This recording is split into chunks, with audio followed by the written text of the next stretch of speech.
What if you could sit down and learn about your financial future from a world-famous economist, college professor, presidential economic advisor, and New York Times best-selling author on economic trends? Even better, what if you were also a multi-millionaire entrepreneur, a man who walked his talk, earning his first million before the age of 26 and his first 10 million before 30? You can. His name is Zane Pilzer. He completed college in 3 years and received his MBA from Wharton at age 22. At age 24, he became a professor at New York University, where he taught for 20 years. While employed as Citibank's youngest vice president ever, Pilzer started several entrepreneurial businesses, which helped him earn his first million before age 26 and his first 10 million before age 30. Over the last 2 decades, he has started and/or taken public more than 5 companies in the areas of software, education, and financial services. Zane Pilzer has been an appointed economic advisor to 2 United States presidents. His first book, Other People's Money, exposed the savings and loan crisis. His next book, Unlimited Wealth, predicted the economic shifts and wealth creation opportunities of the 1990s and 2000s. After reading this book, Sam Walton, the founder of Walmart and then the richest man in the world, said that he was, quote, amazed at Pilzer's business capacity and his ability to put it into layman's terms, end quote. In his New York Times bestseller, God Wants You to Be Rich, The Theology of Economics, Professor Pilzer explains how and why everyone can enjoy material and spiritual wealth in our abundant world. In 2004, Pilzer received an honorary doctorate for his research into the wellness industry and was declared a wellness guru by the New York Times. His books, The Next Trillion and The Wellness Revolution, explain how the wellness industry, still in its infancy, will reach $1 trillion by the year 2010. Today, Professor Pilzer is recognized as one of the top researchers, trend forecasters, and economic experts in the world. In his latest book, The Next Millionaires, he explains why we are witnessing a millionaire population explosion over the next 10 years that will create 10 million new millionaires in the U.S. alone. Listen now to an exclusive interview with Zane Pilzer. Discover just how and why a vast amount of new wealth is about to be created, but more importantly, how you can be a part of it. Paul, thank you for joining us today. I've just read your new book, The Next Millionaires. Your economic predictions are exciting and almost unnerving. What drove you to make such predictions? And secondly, why did you title your new book, The Next Millionaires? I write about economic trends. I write about what's new in business, what's coming down the pike, what companies are going to grow. But more than perhaps anything else I've written before, the conclusion of this book is that 10 million people are about to become the next millionaires in the United States. And it seemed fitting that since that's the actionable conclusion of my current economic forecasting, The Next Millionaires just seemed to be the right title. It's a great title, but what does it mean? 10 million millionaires in the next 10 years? I mean, really, how is that possible? We're looking at 10 million millionaires, and we probably should put that in perspective. In 1991, when our country was 215 years old, there were 3.6 million millionaires. 3.6 million millionaires in 1991. Over the next decade, to 2001, that number doubled. As I look ahead in the next 10 years, I can clearly see, unlike the 90s, we're not going to double the number of millionaires. We're going to more than double. We're going to take the number of millionaires from about 8.5 million today to 18.5 million. 10 million new millionaires. Households in the United States will achieve a net worth of more than $1 million in the next decade. Paul, that's a pretty wild prediction given what sounds like all the bad economic news and gloom you hear today. I'm no economist, so please explain how you came to this conclusion. I guess I should take a moment and explain where the millionaires fit in the entire U.S. economy. In 1991, U.S. household wealth, which is a number tracked very closely by the Federal Reserve, was $13 trillion.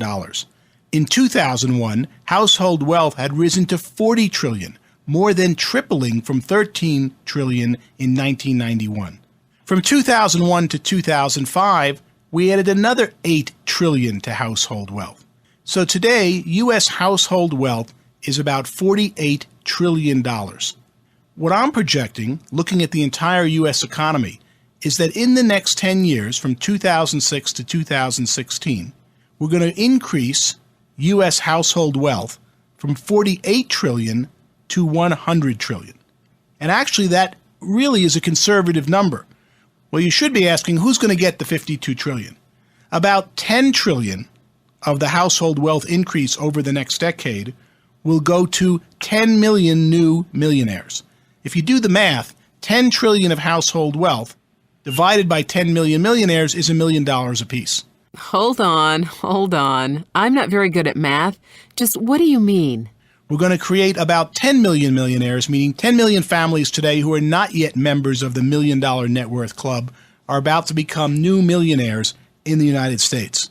The biggest change that's happening in the millionaires, or the number of families that will become millionaires in the next decade, is what I call the democratization of American wealth. If I was talking 50 years ago and told you the economy was going up X billion or trillion dollars, you just assume, oh, the Rockefellers, the Astors, the Vanderbilts, the people with the money are going to get all that wealth. And yet in the 1990s, we more than doubled the amount of U.S. millionaires in just a decade. And what we're really seeing is a democratization of who's getting all the money. The reason is the people with the most money today often didn't have any money when they were born. Run through the people today who are the richest people in America. Virtually none of them had $1 when they were born. Whether it be Sam Walton, because his descendants, when you look at his wealth, would be the absolute number 1, 2, and 3 wealthiest people in the United States. Or you jump to Bill Gates or Steve Jobs. None of these people had any money. They were middle-class people when they were born, and in 10 or 20 or 30 years became the richest people in the world. The people who have the wealth today have made the wealth in the last 1, 2, and 3 decades. And that is accelerating so much that it's easy to see this democratization of who's making the money in the U.S. and see that the 10 million new millionaire projection that I'm making for the next 10 years is, if anything, fairly conservative. One of the most exciting things we see now among the people who are becoming new millionaires is they're teachers more than they're business people. They learn about a new product, new service, new method of doing something. They adopt it for themselves and their family, and they go, this is great. But they don't stop there. They then go out and teach new people what they just learned. So, helping yourself to a better life by learning a new way and sharing this concept with others, you can create a huge business opportunity in an area you call intellectual distribution. This just happens to be the direct selling model. Please explain. In 1990, I wrote a book called Unlimited Wealth. At that time, I had no idea what direct selling was. In fact, I'd heard the names of these companies and always wondered, what do they sell? What do they do? I never knew anyone in direct selling. But in Unlimited Wealth, I wrote about how wealth was created mainly by people who distributed things versus people who made things. In 1990, if you bought a $100 product in a store, 85% of the product was in its distribution cost, and $15 was its fully loaded manufacturing cost. That was a big difference since the 1960s. When I was growing up in the 1960s and going to school, when you bought something at retail, 50% was manufacturing costs and 50% was distribution costs. That's why in the 1990s, the people who got very, very rich were the people who found better ways to distribute things versus better ways to make things. If you find a 20% better way to distribute things, and distribution's 85% or $85 of the $100 price, you can save $17, 20%. But if you find a better way to make things when manufacturing cost was only 15%, you could only make 3%, 20% of the $15 manufacturing cost. So you see that the fortune shifted from 1960s to 1990s from people who made things to people who distributed things. In 1961, Sam Walton left his store, retailing had been probably one of the oldest business professions, and went out to find a better way to distribute retail goods to rural America. 30 years later, his company was not only the largest retailer in the nation, he was the wealthiest person in the world. The reason he was able to do that is that if you look at a product in the 1990s or today, about 85% of the retail price of the product is made up of the distribution cost, and only 15% is manufacturing.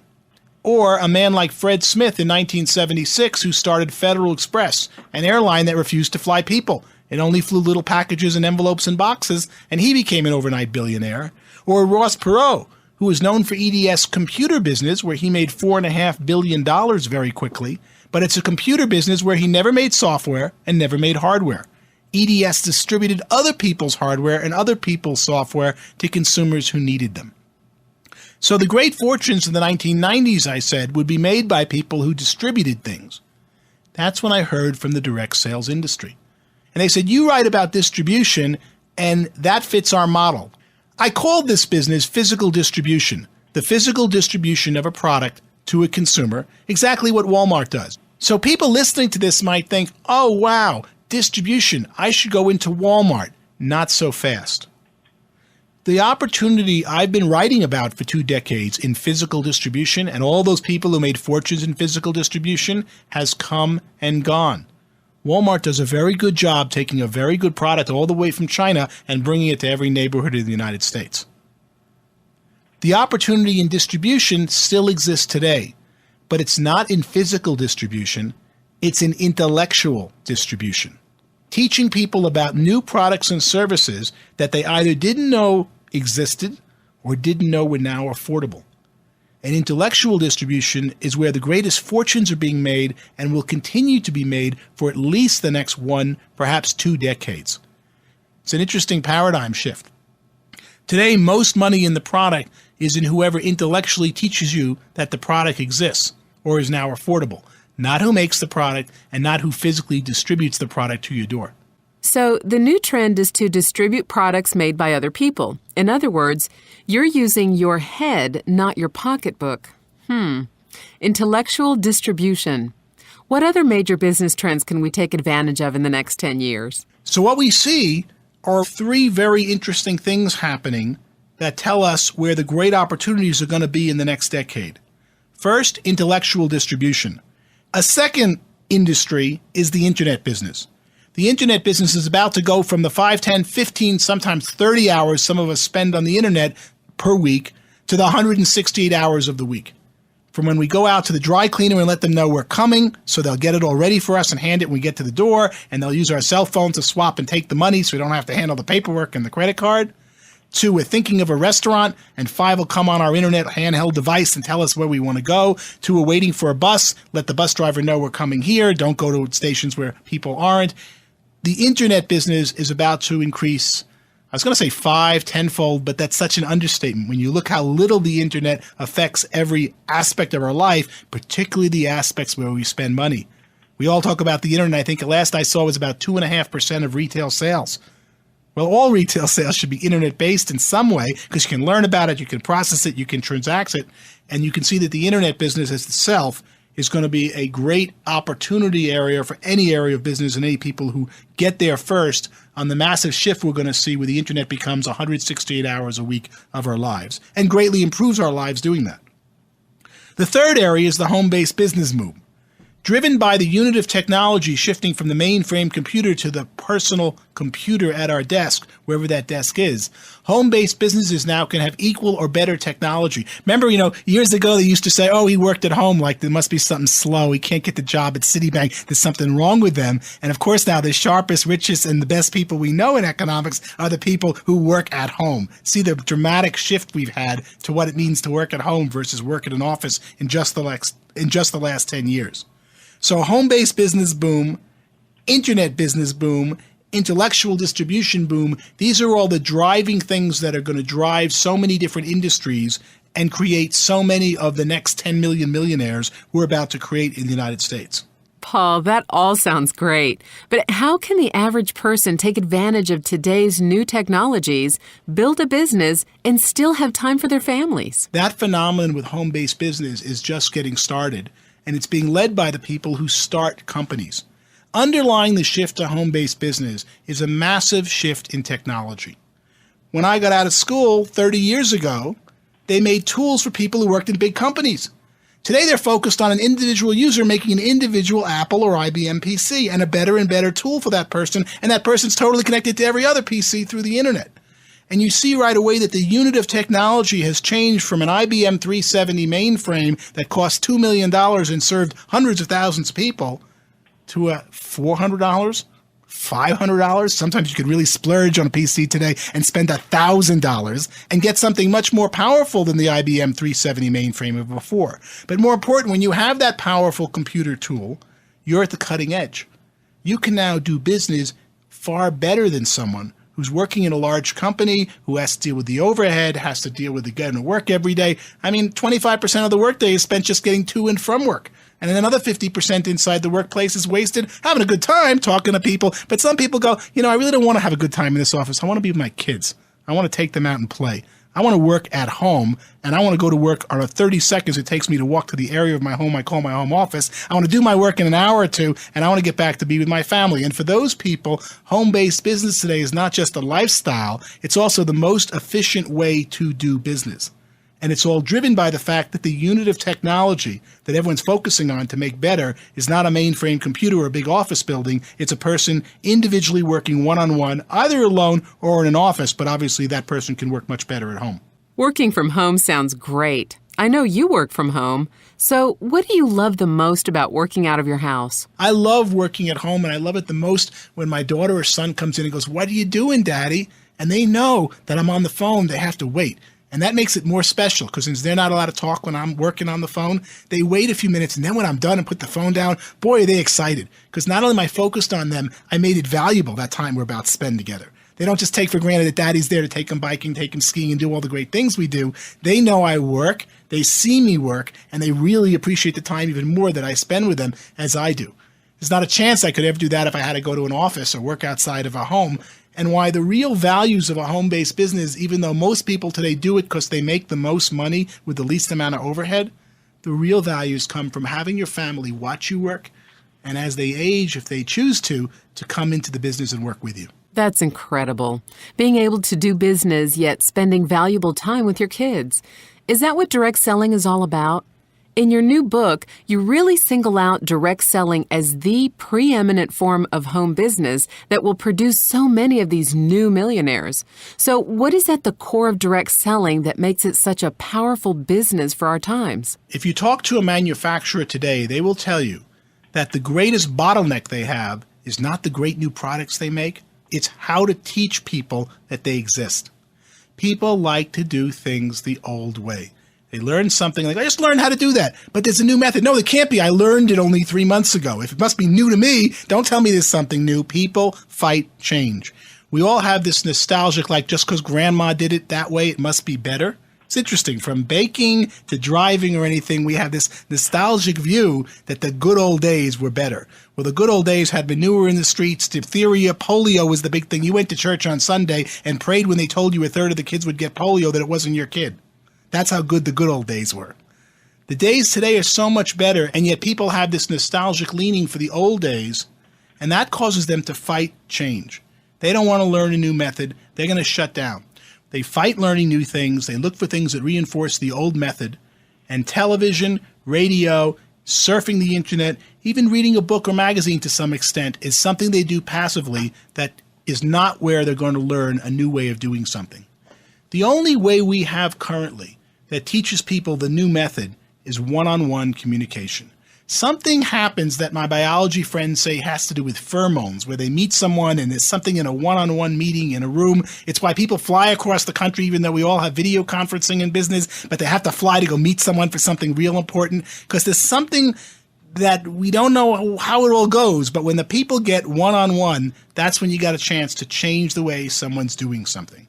Anyone professional in sales will tell you if you're changing or selling the first sale, the first product, you better be in front of the person. That's the power of direct selling.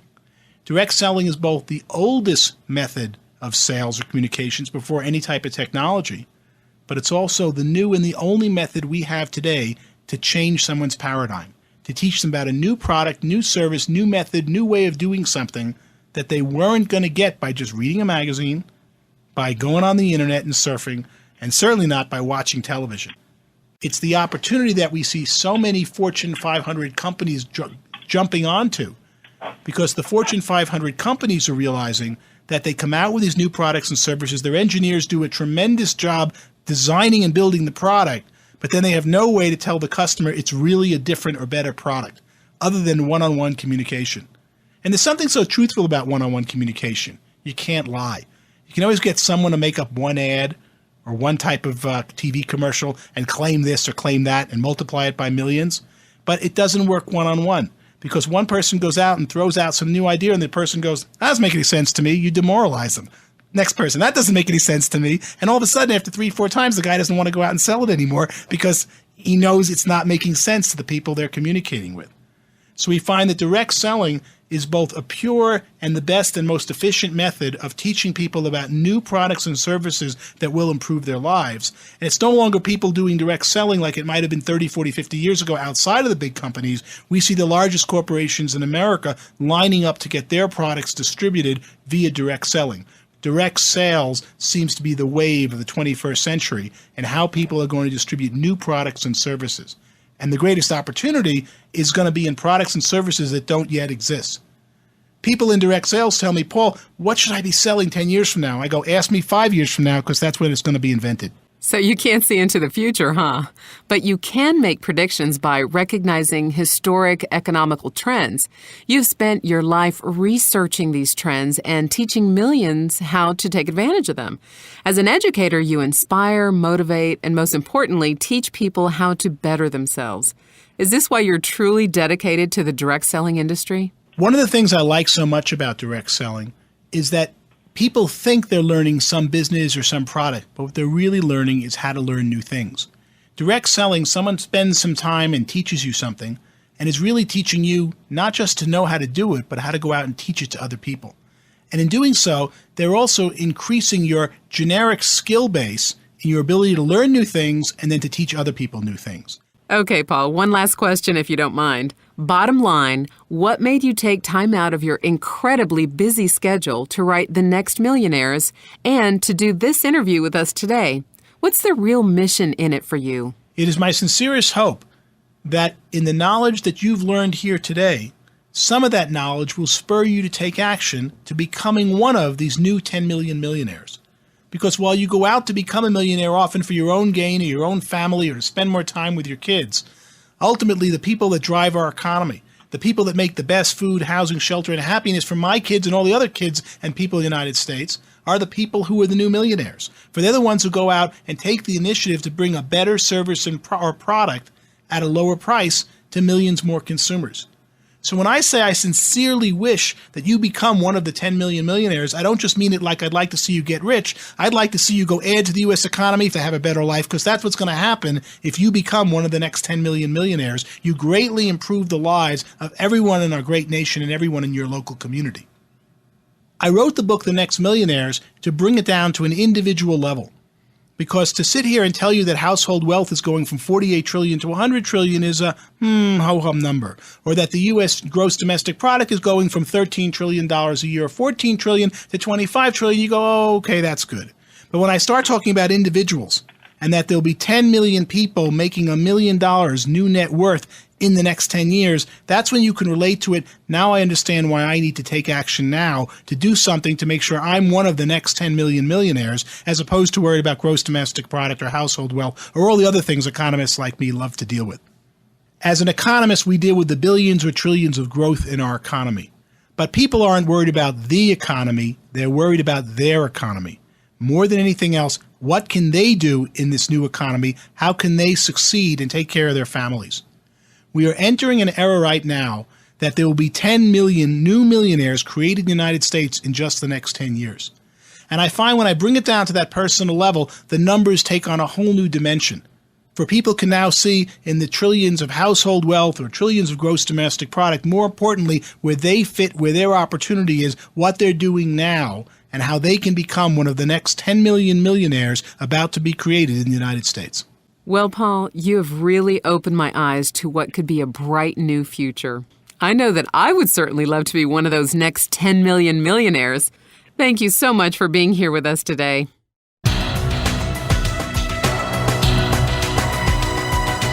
It is our sincere hope you enjoyed listening to this interview with best-selling author, professor, economist, and multimillionaire businessperson Paul Zane Pilzer.